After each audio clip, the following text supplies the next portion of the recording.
They're violating our sovereign rights. Tayo lang may karapatan sa resources sa West Philippine Sea. The presence is already alarming because we have the sovereign rights there in our exclusive economic zone. Napaalis natin na itaboy. Dahil sa nakakakilabot na pagbabanta ni Defense Secretary Teodoro sa China, matagumpay na napalayas ang kumpol ng Chinese vessel sa West Philippine Sea. Pero may malaking bad news naman itong kapalit. Matapos kasing mapaalis ang higit sa 30 barko mula sa China, pinaghihinalaan na ninakaw nito ang yamang dagat coral sa Iroquois Reef.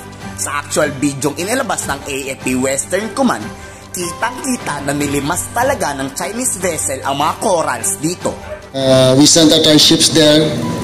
Napaalis natin na itaboy.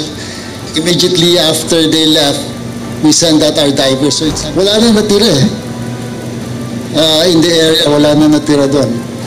So hindi namin alam, so we were coordinating with the experts to dive, and dati na ba yun? Bago lang. From our untrained eye, ng ating mga diver, mukhang bago. Hindi, we cannot say with 100% na tama sila because hindi nga sila mga expert. But just a naked eye, untrained eye, mukhang bagong hakot yung mga corals.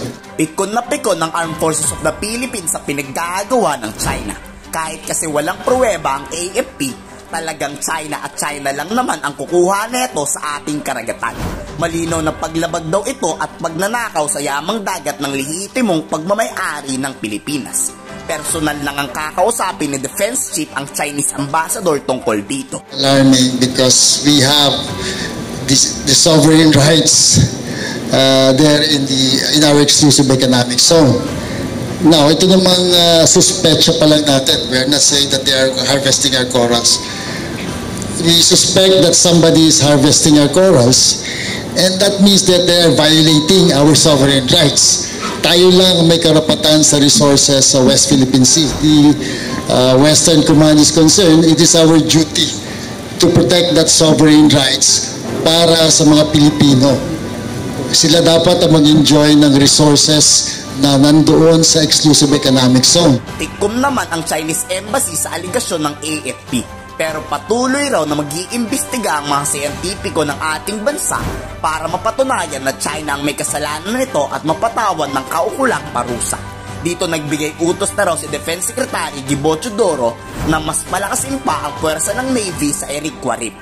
We are not making any conclusions at this time. It's a work in progress, but we just want to report that we noticed coral harvesting in the area where they were seen loitering and swarming. We're going to address that issue. By increasing our presence there, we need to engage our allies and treaty partners. Mabilis na nga umaksyon ng Administrasyong Marcos pero kulang pa rin. Talagang dapat magpakita pa ng mas mabagsik na trato para matakot ng tuluyan itong mga Chino. Kayo sa tingin nyo, ano ba ang dapat gawin na aksyon ng Department of National Defense laban sa China? I-komento sa baba ang inyong saloobin.